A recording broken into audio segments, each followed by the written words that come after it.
Delicious. Hey guys, welcome back to Stage 4 Thriver, where we embrace the integrative approach to healing chronic disease. Today, we are putting the supplement spotlight on curcumin. Let's get right to it. Curcumin is a natural compound found in the rhizome of the turmeric plant. It gives the spice its distinctive yellow color and has historically been used as a dye. It also serves as its primary bioactive component. Where it really shines is in its healing properties. Turmeric, and by extension curcumin, has been used for centuries in traditional medicinal systems, such as Ayurveda and Chinese traditional medicine. This supplement really has a little something for everyone. It's good for health across the board. It helps to manage inflammation, it reduces oxidative stress, it's good for cardiovascular health and neuroprotection and digestive health and metabolic health and immune support. Oh, and I forgot, skin health, that too. And probably like 50,000 other things. There's not much this thing can't do. But you know what? Guess what? It turns out that it has also been extensively researched for, drumroll please, anti-cancer potential. That's what we're all here for, right? That's why you came today. I got you. Stick with me, guys, because this is where it gets good. You have to put your nerd hat on, though. We're gonna go be nerds. Let's go be nerds together for a little bit. Today's first featured study is here.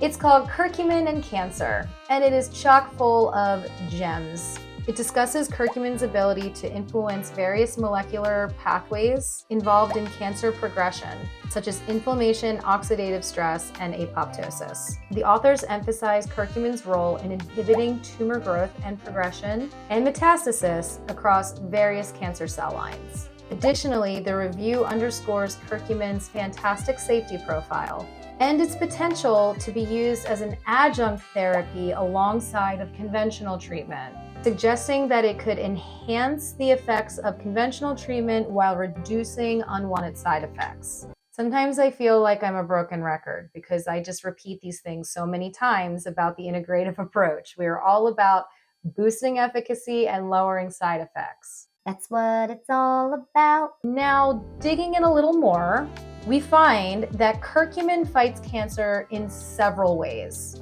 One of the primary ways that curcumin fights cancer is by modulating the signaling pathways responsible for cell growth and apoptosis. It inhibits the activation of nuclear factor kappa B, a protein complex that plays a key role in regulating the immune response to infection. By suppressing NFKB, curcumin can induce apoptosis in cancer cells, thereby preventing their growth and spread. Additionally, curcumin has been shown to inhibit angiogenesis, another process that is critical for cancer growth and progression. Now, this is the process by which new blood cells are formed from existing ones. And this is a necessary process in cancer progression, as this is how the tumor gets nutrients and oxygen. So we want to block that in any way that we can. Right now on the market, there are conventional treatments that specifically target angiogenesis, such as, what was the name of that one that I was on? Oh yeah, Avastin. I hated that drug. Anyway, there are a lot of ways that we can prevent angiogenesis with holistic or integrative approaches, and curcumin is definitely one of them. Let's read together. Curcumin inhibits the expression of vascular endothelial growth factor, VEGF, a signaling protein that stimulates angiogenesis. By blocking VEGF and other related pathways, curcumin starves tumors of the oxygen and nutrients that they need to survive, thereby hindering their growth and their potential to metastasize. Furthermore, curcumin exhibits anti-inflammatory and antioxidant properties that contribute to its anti-cancer effects. Chronic inflammation is a well-known risk factor for various cancers, and curcumin's ability to reduce inflammation helps lower this risk. It scavenges free radicals and enhances the activity of antioxidant enzymes, reducing oxidative stress, which can damage cells and lead to the development of cancer. Here's a list of some of the cancer cell lines that curcumin has been researched on that has shown benefits. Okay, so in many of the studies, the reduction of inflammation and the induction of apoptosis are highlighted. However, there were some parts that are very specific to different cancer cell lines that I think might be interesting for some of you guys if you're dealing with these specific diagnoses. For example, in breast cancer, curcumin works by downregulating estrogen receptor expression. In prostate cancer, it interferes with androgen receptors. In lung cancer, it affects various signaling pathways, including the ones right here. And in cervical cancer, curcumin suppresses human papillomavirus oncogenes and restores tumor suppressor pathways in cervical cancer cells. For my friends using the integrative approach, combining holistic and conventional treatments together at the same time, I get to be the bearer of good news today. Curcumin has shown synergistic effects with various conventional cancer drugs. My second featured research today is this one. Let's do something new. What if I duck and like this? Curcumin combination chemotherapy, the implication and efficacy in cancer. I love it already. The review discusses several studies and clinical trials that demonstrate curcumin's ability to sensitize cancer cells to chemotherapy, thereby potentially reducing drug resistance and improving treatment outcomes. It also highlights the synergistic effects of curcumin with chemotherapy drugs such as cisplatin, doxorubicin, and 5-fluorouracil in various types of cancer. I'm going to show some data on the screen. Feel free to pause and take a little bit of a closer look. It shows widely that curcumin is beneficial when combined with conventional treatment. Check it out.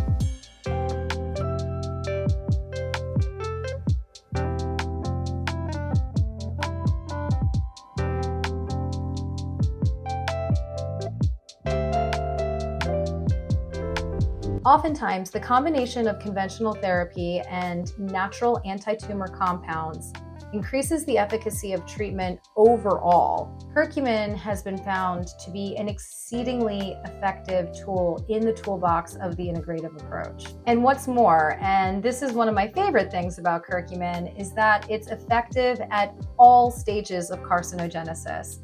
That means that for even people who don't have cancer at all, you should take curcumin.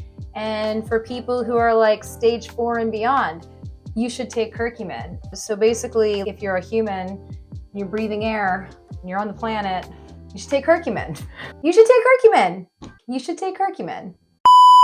One of the challenges with curcumin is its poor bioavailability when taken orally. This means that only a small fraction of it gets into your bloodstream when you digest it. To enhance the absorption, curcumin should be taken with pepperine, which is a compound found in black pepper. Amazingly, doing this increases the bioavailability of curcumin by up to 2,000%. Sounds like we solved that problem. But there's also other ways to get around this. There are liposomal curcumin formulations. There are curcumin nanoparticles available today, although I have not seen those yet. I've also heard of IV curcumin. Another thing to mention about the bioavailability, although curcumin is in turmeric and you should use turmeric very generously on your food, that's not going to get you to like a medicinal dose of curcumin. Curcumin really has to be taken in supplement form at a high dose with bioperine, hopefully already combined into it for it to be effective. That said, you should absolutely be throwing all the spices and herbs and things like that onto your food because it can't hurt, it can only help. But to take curcumin medicinally, you really should get a supplement. Curcumin has a fabulous safety profile. However, it is contraindicated in just a few circumstances. If you are on blood thinners or have a bleeding disorder or you're about to go into surgery anytime soon, curcumin may not be for you. It does have anticoagulant blood thinning effects. And of course, as with anything new that you're taking, just ask your doctor about it and make sure that it's not contraindicated with anything else that you might be taking or doing. Obviously. But other than that, What are you waiting for? I believe that curcumin is so versatile and so widely beneficial that almost all of us should be taking it. Do you take this supplement? What do you think about it? Tell me in the comments below.